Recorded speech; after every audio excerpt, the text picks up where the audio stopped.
পৃথিবীতে সবচেয়ে মূল্যবান সম্পদ হলো পিতামাতা।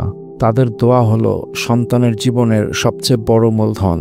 রাসূলুল্লাহ সাল্লাল্লাহু আলাইহি সাল্লাম বলেছেন, 3টি দোয়া নিঃসন্দেহে কবুল হয়। 1. মজলুমের দোয়া, 2. মুসাফিরের দোয়া, 3. পিতামাতার দোয়া। সহিহ তিরমিজি।